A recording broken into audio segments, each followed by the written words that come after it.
पूरी दुनिया जिस तरीके से घुसपैठ से त्रस्त है, ग्रस्त है, वो आज जो घाघ पॉलिटिशियन हैं, उन्होंने इसे अपना जीत का एक सबसे सटीक मंत्र बना लिया है। यानी कि आप घुसपैठियों को टारगेट कीजिए, घुसपैठियों को खाना पानी दीजिए, उनको वहां की नागरिकता दीजिए और आराम से इनका वोट लेकर आप सत्ता पर आसीन रहिए।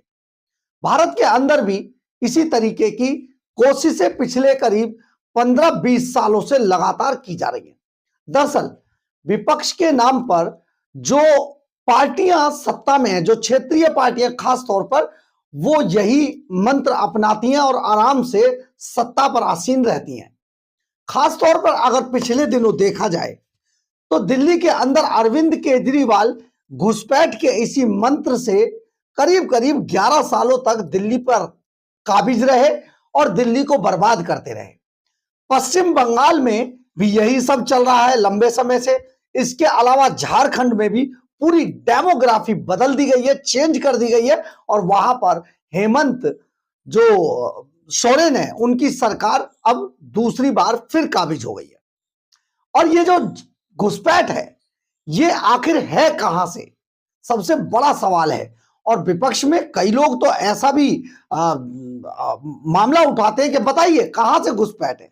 लेकिन हम आपको बताते हैं दरअसल ये पूरा मामला है क्या, कि घुसपैठ के सहारे किस तरीके से सत्ता के सिंहासन पर आराम से बैठकर मौज की जा सकती है। इसका एक बड़ा खुलासा आपको कर बता रहे हैं। नमस्कार, मैं हूं कुमार गजेंद्र।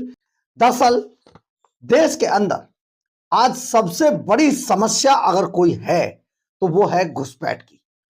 हजारों नहीं लाखों की तादाद में घुसपैठिए देश में आराम से घुसते हैं और यहां पर जो सत्तासीन जो विपक्षी दल है, उनकी सह पर यहां के डॉक्यूमेंट्स लेते हैं और यहां की जो मुख्य धारा है उसमें शामिल हो जाते हैं। लेकिन आखिर ये करते क्या है? यहां पर क्राइम करते हैं, जराइम पेशा में शामिल होते हैं, यहां के लोगों को इफेक्ट करते हैं, चोरी चकारी से लेकर लूट डकैती तक सब कुछ चलता है।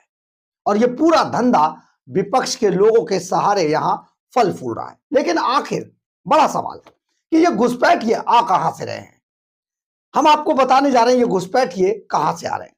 दरअसल रोहिंग्या और बांग्लादेशी नाम के इन घुसपैठियों को की जो सबसे बड़ी सप्लाई मशीन है, वो असल में ममता बनर्जी है। और ममता बनर्जी खुद भी लंबे समय से, आप समझिए, लेफ्टिस्ट जैसे लोगों को हटाकर ज्योति बासु की सरकार को गिराकर सिंगूर में एक हंगामा होता है और सिंगूर में टाटा प्लांट को लेकर जो बवाल काटा गया और उसके बाद जब ममता बनर्जी यानी कि टीएमसी, जब वहां पर तृणमूल कांग्रेस काबिज हुई सत्ता पर, तो उसके बाद कोई आज तक उसको हटा नहीं पाया। लेकिन क्यों का जवाब यह है कि वहां पर घुसपैठियों की भरमार है। यही एक ऐसा हमारे देश का राज्य है पश्चिम बंगाल, जिसकी अगर डेमोग्राफी को देखें तो पूरा एरिया, आप समझे, बांग्लादेश, नेपाल और एक हिस्सा पाकिस्तान तक आराम से जो पश्चिम बंगाल है इसका हिस्सा वहां पर टच होता है बॉर्डर से। करीब 2216 किलोमीटर लंबा बॉर्डर है ये। लेकिन यहीं से, इसी बॉर्डर से घुसपैठियों की घुसपैठ होती है और ये घुसपैठिए ममता बनर्जी को सप्लाई मशीन बताते हैं। यानी कि रोहिंग्या और बांग्लादेशी घुसपैठियों की सप्लाई मशीन अगर कोई है तो वो हमारे देश में ममता बनर्जी है। लेकिन इस ममता बनर्जी को बहुत प्यार भी है इन घुसपैठियों से, क्योंकि ममता बनर्जी खुद जानती हैं कि अकेले बंगाल के लोगों के वोट के सहारे जीता नहीं जा सकता है, क्योंकि बंगाल अब ममता बनर्जी की सत्ता से पूरी तरीके से त्रस्त हो चुका है। वो हर हाल में इस सत्ता को उखाड़ फेंकना चाहता है। लेकिन यहां पर घुसपैठियों के पांव इस कदर जम चुके हैं कि उन्हें उखाड़ना अभी तो इतना आसान दिखता नहीं है। हम आपको इससे संबंधित एक बड़ा रोचक किस्सा आपको सुनाने जा रहे हैं। दरअसल है क्या, पिछले दिनों कलकत्ता हाईकोर्ट ने, पहले हम आपको इससे पहले आपको यह बताते हैं कि गृह मंत्रालय ने एक आदेश जारी किया था ममता बनर्जी सरकार को, यानी कि पश्चिम बंगाल की सरकार को। और यह आदेश था कि 2216 किलोमीटर का जो ये बॉर्डर पश्चिम बंगाल से लगता है, इस पर बीएसएफ पहरा देती है, लेकिन इस पूरे बॉर्डर को फेंसिंग किया जाना था। यहां पर कांटों की बाढ़ लगाई जानी थी, तारों की, और इस स्टील के कांटों की बाढ़ लगाने के लिए आदेश जारी किया गया कि आप ये जो जमीनें हैं अधिग्रहण करके बीएसएफ को सौंप दीजिए। ममता बनर्जी का ये काम था, क्योंकि ये काम स्टेट गवर्नमेंट को करना होता है। तो स्टेट गवर्नमेंट को जब ये काम दिया गया तो ये काम स्टेट गवर्नमेंट ने किया ही नहीं। जहां जहां सख्ती की गई वहां वहां बीएसएफ या बाढ़ लगाई गई। बाकी अभी करीब करीब 170 किलोमीटर के आसपास का एरिया खुला पड़ा है। लेकिन यह एरिया जानते कैसा है? इस एरिया की भौगोलिक स्थिति को समझना होगा। बहुत ही दुर्गम इलाका इसको कहा जाता है, यानी कि पहाड़ हैं, नाले हैं, नदी है, जंगल है, गहन जंगल है। और इस पूरे इलाके में यहां से हर वक्त पहरा दिया, मतलब फिजिकली पहरेदारी करना बेहद मुश्किल काम है। पहरा तो देती है बीएसएफ की टीमें, लेकिन आगे पीछे आते जाते रहते हैं। बिल्कुल जम्मू कश्मीर जैसा, उससे भी दुर्गम इलाका है ये। तो यहां पर हर वक्त फिजिकली बहुत मुश्किल होता है। ऐसे में यहां पर फेंसिंग करना बेहद जरूरी है। इस बॉर्डर को रोका जाना चाहिए था। और ये जो 170-180 किलोमीटर का जो बॉर्डर एरिया है, इस पर फेंसिंग करने के लिए बीएसएफ को जमीन अधिग्रहण करके पश्चिम बंगाल सरकार को बीएसएफ को सौंपनी थी। बीएसएफ की जमीन के लिए पश्चिम बंगाल सरकार ने कुछ नहीं किया। बाद में कोर्ट में यह मामला चला गया। कलकत्ता हाई कोर्ट ने 27 जनवरी को ममता बनर्जी को बाढ़ लगाने का यह आदेश जारी किया कि आप जमीन अधिग्रहण करके ये जमीन आप बीएसएफ के हवाले करेंगी। अधिग्रहित जमीन बीएसएफ को सौंपने का निर्देश कलकत्ता हाई कोर्ट ने दिया था और इसकी डेट फिक्स कर दी थी कलकत्ता हाई कोर्ट ने। 31 मार्च तक ये जमीन बीएसएफ को सौंपी जानी थी। अब 31 मार्च को ये जमीन बीएसएफ को जब सौंपनी थी, कुल मिलाकर 450 किलोमीटर एरिया है, जिसकी डेडलाइन 31 मार्च जारी की गई थी कलकत्ता हाई कोर्ट द्वारा। और जब कलकत्ता हाई कोर्ट ने आदेश दिया, चीफ जस्टिस सुजाय पाल और जस्टिस पार्थ सारथी की खंडपीठ ने यह आदेश जारी किया था। अब यहां पर आप खेल देखिए, आपको जानकर हैरानी होगी, हाई कोर्ट के ऑर्डर के बावजूद ममता बनर्जी ने आज तक इस 450 किलोमीटर के जो एरिया की जमीन बीएसएफ को इसको सौंपना था, आज तक नहीं सौंपी। और अब जब हम फरवरी में आ चुके हैं, यह बात 27 जनवरी को आदेश दिया था, 31 मार्च इसकी डेडलाइन है, और अब हम फरवरी में चल रहे हैं। फरवरी के मिड आते आते आप ये समझिए कि अब ममता बनर्जी हाई कोर्ट के इस आदेश के खिलाफ सुप्रीम कोर्ट पहुंच गई है। और सुप्रीम कोर्ट में जाकर वो यही बात कह रही हैं कि बीएसएफ को जमीन में काय को देगा। तो जमीन नहीं देगा तो कैसे चलेगा? क्योंकि ये देश ममता बनर्जी जैसे नेताओं से नहीं चलता है। ये देश कानून से चलता है, और कानून जो कहेगा वो करना होगा। ऐसा नहीं है कि आप इस कोर्ट से उस कोर्ट भागते रहेंगे। भागते जरूर रहेंगे, लेकिन लास्ट में फिर यही आदेश होगा। आप जरा सोचिए, जहां एक तरफ विपक्ष, पूरा विपक्ष और ममता बनर्जी खुद ये कहती हैं कि बॉर्डर हमारे अंडर में नहीं आता है, बीएसएफ के अंडर में आता है। तो आप सोचिए, बीएसएफ को ये नेता जो चुनाव जीतकर आते हैं सत्ता में और किस तरीके से काम नहीं करने देते हैं हमारी फोर्सेस को, इसका एक जीता जागता उदाहरण है। यानी कि ममता बनर्जी चाहकर भी ये नहीं चाहती हैं कि किसी भी तरीके से बीएसएफ यहां पर इतनी सख्ती दिखाए कि बांग्लादेश से आने वाले घुसपैठ ये घुस ना सके।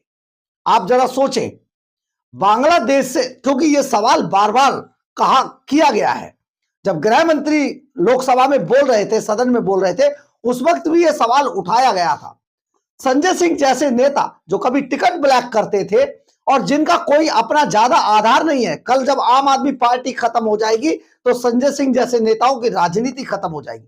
लेकिन आज क्योंकि वो अभी माननीय है तो इसलिए संसद में बोलते हैं कि बताइए कितने घुसपैठिए घुसे। कैसा सवाल पूछा था, ऐसा ऐसा सवाल मतलब कमाल है। और वो जो घुसपैठिए पूछने की बात ये करते हैं ना, घुसपैठियों के सहारे 10 साल सत्ता में रहे संजय सिंह के जो गुरुजी थे। खैर, हम आपको यहां पर जो बता रहे थे कि आप जरा सोचिए, यही घुसपैठिए पश्चिम बंगाल के इसी 450 जो मीटर का जो ये एरिया है, इस एरिया से, इस बॉर्डर से सीधा घुसपैठ करते, ट्रेनों के सहारे दूसरे राज्यों में इन्हें सप्लाई कर दिया जाता है। आप सोचिए जरा, झारखंड की आज पूरी डेमोग्राफी बदल चुकी है। झारखंड में झारखंड का मूल निवासी कम है, घुसपैठिए बांग्लादेशी घुसपैठिए वहां ज्यादा है। ये दंगे और लूट जो होती है वही लोग अंजाम देते हैं, उन्हीं को आगे किया जाता है। आज देश के अंदर जहां कहीं भी दंगे कराने होते हैं वहां पर इन्हीं घुसपैठियों का इस्तेमाल होता है और मुंह बांध के हेलमेट पहन के यही पत्थरबाजी करते हुए नजर आते हैं। लेकिन आप ये सोच, क्योंकि इनका कोई रिकॉर्ड नहीं होता है और रिकॉर्ड जो होता है वो फर्जी होता है। अब आप समझे, डेमोग्राफी बदल के वोट लेने का ये नया आइडिया पिछले करीब 10-12-15 सालों से चल रहा है। अरविंद केजरीवाल ने इन्हीं पश्चिम बंगाल के इसी रास्ते से घुसे घुसपैठियों को हर विधानसभा में 5-5, 10-10 हजार घुसपैठिए बसाए और आराम से जो अरविंद केजरीवाल विधानसभा के पटल पर खड़े होकर बड़े चिल्ला चिल्ला कर कहा करते थे कि मोदी जी इस जन्म में ना हो पाएगा, मोदी जी इस जन्म में तो नहीं जीत पाओगे, उसका दम यही था। आज तक भारत के इतिहास में किसी नेता ने इतनी दबंगता से यह बात नहीं कही थी किसी सदन में खड़े होकर। इंदिरा गांधी, बहुत लंबा शासनकाल था उनका। राजीव गांधी जो भारी बहुमत से जीत कर आए थे, इसके अलावा भी कई लोग, लेकिन किसी की हिम्मत नहीं पड़ी कि वो किसी सदन के पटल पर खड़े होकर ये कहता कि इस जन्म में तो नहीं हो पाएगा। अरविंद केजरीवाल के जो दंभ के पीछे जो सबसे बड़ा मूल कारण था, वो मूल कारण यही था कि उन्हें पता था कि मैंने कितने घुसपैठिए इस देश में दिल्ली के अंदर खास तौर पर घुसा दिए हैं और उनको किस तरीके से लीगल जामा पहना के उनका वोट हासिल किया जा रहा है। इन्हीं घुसपैठियों के सहारे अरविंद केजरीवाल जीत हासिल करते थे। आपको याद है, केजरीवाल के 2 विधायकों के खिलाफ आज भी जांच पेंडिंग है क्योंकि उन्होंने सबसे ज्यादा घुसपैठियों के पहचान पत्र और आधार कार्ड बनवाए थे।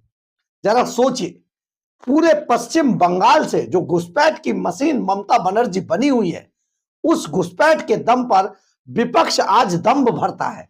लेकिन जरा सोचिए, हमारे देश को किस तरीके से, हमारे समाज को किस तरीके से यही घुसपैठिए खोखला कर रहे हैं, दीमक हैं, ये चाट रहे हैं। और हमारे ये नेता जिनको हम विपक्ष के नाम पे सहानुभूति की नजर से भी देखते हैं, आप जरा सोचिए, जो मोदी विरोधी लॉबी है वो हर हाल में इन नेताओं को बहुत महान बताने की कोशिश करती है, लेकिन इनकी महानता की पोल इस बात से खुल जाती है। जरा ठंडे दिमाग से कभी सोच के देखिएगा, हमारे देश के जो साधन संसाधन है, उन साधन संसाधनों को ये घुसपैठिए चाट रहे हैं। आप जरा पीछे मुड़ के देखिए, कोरोना काल के दौरान दिल्ली के अंदर जो मूल निवासी थे वो तड़पते रहे, भूखे मरते रहे, वो तरह तरह से खासतौर पर दिल्ली पुलिस से मदद मांगते रहे और दिल्ली पुलिस लगातार मदद करती रही, लोगों के घरों में राशन से लेकर सब चीज पहुंचाती रही। लेकिन आम आदमी पार्टी अपने व्हाट्सएप ग्रुप पे, जो आम आदमी पार्टी के ब्लॉक अध्यक्ष थे, उन्होंने अपने व्हाट्सएप ग्रुप पर बार बार जहां पर राशन के ट्रक भेजने थे वही लोग उठा उठा के राशन अपने घरों में भरते रहे। ऐसी सैकड़ों तस्वीरें देखने को मिली जो झुग्गियों में राशनों के ढेर लगे हुए थे। कौन लोग थे वो? यही लोग थे जो बार बार सिर्फ और सिर्फ घुसपैठियों को राशन बांटा जाता रहा। इनकी सहानुभूति इतनी थी क्योंकि यही तो वोट बैंक था। दिल्ली का जो पढ़ा लिखा नौजवान है वो आम आदमी पार्टी जैसी पार्टी को वोट नहीं देता, क्योंकि 5 साल पहुंचते पहुंचते अरविंद केजरीवाल की पोल खुल चुकी थी। दिल्ली के अंदर कोई काम हुआ नहीं था, दिल्ली कबाड़ खाना बन चुकी थी, इसलिए दिल्ली का मूल निवासी वोट नहीं देता। यमुना नाला बना दी गई थी, 13,500 करोड़ रुपया खाकर अरविंद केजरीवाल ने दिल्ली को नाला, यमुना को नाला बना दिया था। तो ऐसे में वोट तो नहीं मिल रहा था। इसके बावजूद अरविंद केजरीवाल विधानसभा के पटल पर खड़े होकर किस हैसियत से बात बोलते थे, मोदी जी इस जन्म में तो ना हो पाएगा, सिर्फ यही हैसियत थी। आज जब प्रधानमंत्री नरेंद्र मोदी या चुनाव आयोग किसी भी तरीके से एसआईआर करवाता है तो सबसे ज्यादा दर्द इसीलिए इन लोगों को होता है क्योंकि घुसपैठ ये छट जाएंगे, घुसपैठ ये भाग जाएंगे देश को छोड़कर, और भाग रहे हैं। 2 तरीके के लोग एसआईआर में जिनको छांटा जा रहा है, चाहे बिहार हो चाहे दूसरी जगह हो, कहीं पर भी चले जाइए, सिर्फ 2 लोग आपको मिलेंगे। एक वो जो इस दुनिया में नहीं है लेकिन उनके वोट आज भी वो डालने आते हैं, इस दुनिया में नहीं है, 10-10 साल हो गए उनको गुजरे हुए, लेकिन वो वोट डालने आते हैं। तो एक तो वो ये लोग, और दूसरे वो लोग जो इस देश के मूल निवासी नहीं है, यहां के साधन संसाधनों को चाटते हुए यहां पर केवल उन लोगों को वोट देते हैं जो उनका ख्याल रखते हैं, उनको बुलाते हैं। अब आप समझिए ममता बनर्जी कितनी बड़ी सप्लाई मशीन है, इस देश के लिए कितना बड़ा खतरा है। हालांकि खतरा तो वो है और सब समझ रहे हैं, लेकिन वो एक नई राजनीतिक चाल चलना चाहती है। और चाल जानते क्या, बस किसी भी तरीके से चुनाव से पहले केंद्र सरकार की एजेंसियां उन्हें गिरफ्तार कर लें, और इसके बाद विपक्ष पूरा बवाल काटेगा और सब में यह मैसेज चला जाएगा कि देखिए किस तरीके से विपक्ष के नेताओं को गिरफ्तार किया जा रहा है। लेकिन केंद्र इस बात को समझता है, अभी तो गिरफ्तार नहीं होंगी। हां, ऐसा है कि गिरफ्तार तो जरूर होंगी लेकिन अभी नहीं होंगी।